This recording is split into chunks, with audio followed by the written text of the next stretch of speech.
بسم اللہ الرحمن الرحیم۔ ہمارے دوست فرق سہیل گویندی نے جو ایک معروف دانشور کالم نگار اور پبلشر ہیں، چند سال قبل ایک کتاب کی تقریر رونمائی منعقد کی جس میں ہمارے بزرگ دوست پیپل پارٹی راولپنڈی کے سابق صدر سابق سینٹر سردار سلیم جب ایک طویل عرصے بعد پیپل پارٹی کے رہنما بلاول بھٹو سے ملے تو بلاول نے سردار صاحب سے کہا انہیں ان کے ماموں یعنی ذوالفقار علی بھٹو کے بیٹے مرتضیٰ بھٹو سے متعلق کوئی دلچسپ واقعہ سنائیں۔ جب جنرل ضیاء الحق نے اقتدار پر قبضہ کر لیا تو سردار صاحب جیسے سینکڑوں کارکنوں کو پابند سلاسل کیا گیا۔ سردار سلیم پر ملٹری کوڈ پر مقدمہ چلا، 10 کوڑے مارنے کی سزا سنائی گئی۔ سزا کے بعد جیل منتقل کر دیا گیا۔ جب پی آئی اے کا طیارہ اغوا ہو کر کابل پہنچا تو ہائی جیکرز نے جنرل ضیاء الحق کی حکومت سے سیاسی قیدی رہنما اور کارکنوں کی جیل سے رہائی کے عوض طیارے کی ہائی جیکنگ ختم کرنے کا مطالبہ کیا، اور یہ تاریخ کی سب سے طویل ہائی جیکنگ تھی۔ مطالبات کی منظوری کے بعد سردار سلیم، کرنل حبیب علی، بابا شیخ منصور، فرخندہ بخاری، ڈاکٹر غلام حسین اور راجہ انور سمیت 54 افراد کابل پہنچے اور بعد ازاں مرتضیٰ بھٹو اور شاہ نواز بھٹو کی میت میں پہلے لیبیا اور پھر حافظ الاسد کے سرکاری مہمان بن کر دمشق و شام میں جا پناہ لی۔ ان دنوں سردار سلیم مرتضیٰ بھٹو کے معتمد خاص تھے، لہذا بلاول بھٹو نے سردار سلیم سے یہ سوال اس پس منظر میں پوچھا تھا۔ سردار سلیم بتانے لگے کہ ان دنوں ہم استنبول سے دمشق بذریعہ پرواز عام سفر تھے۔ مرتضیٰ بھٹو اور میرے ساتھ ایک فلسطینی اور ایک ترک مسافر بھی بیٹھا تھا۔ دوران پرواز فلسطینی نے جیب سے سگریٹ نکالتے ہوئے مرتضیٰ بھٹو سے لائٹر طلب کیا۔ یاد رہے کہ ان دنوں ہوائی جہاز میں نشستوں کی ترتیب اسموکنگ اور نو اسموکنگ کے حساب سے ہوتی تھی۔ سگریٹ نوش مسافر اسموکنگ نشستوں کا انتخاب کرتے تھے۔ جب مرتضیٰ بھٹو نے لائٹر فلسطینی ہم سفر کو دے دیا اور اس نے سگریٹ سلگا لیا تو تعارف ہوا۔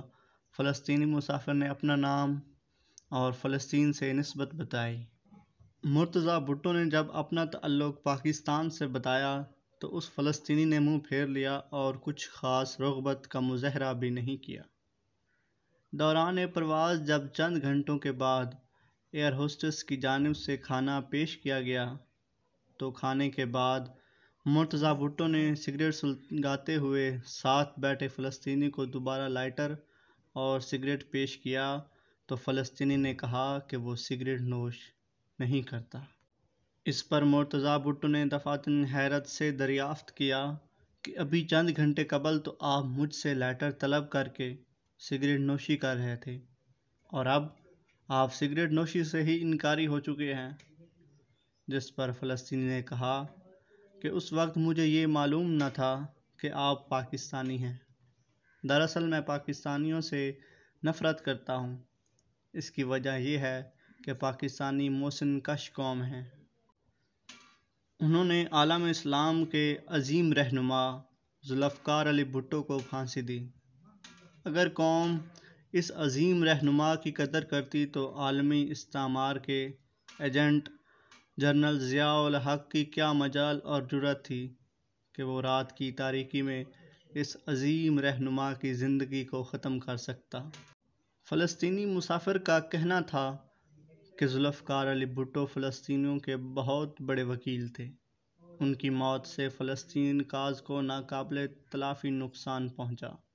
مسلمان منقسم ہوئے اور فلسطینی کاز کو نقصان پہنچا۔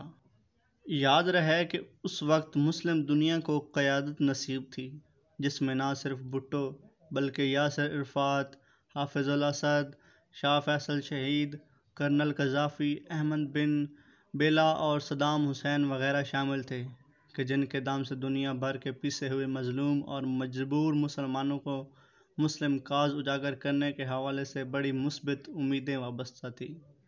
خیر، جب مرتضیٰ بھٹو نے اس فلسطینی ہم سفر کو اپنا تعارف کروایا کہ وہ ذوالفقار علی بھٹو کے فرزند ارجمند ہیں تو اس فلسطینی کی آنکھیں فرط جذبات سے بھیگ گئیں۔ اور اس نے فرد عقیدت سے مرتضیٰ بھٹو کا ہاتھ تھام لیا۔ آج یہ واقعہ اس وجہ سے بھی یاد آیا کہ آج فلسطین اور غزہ کی پٹی پر پھر برق فروزاں ہے۔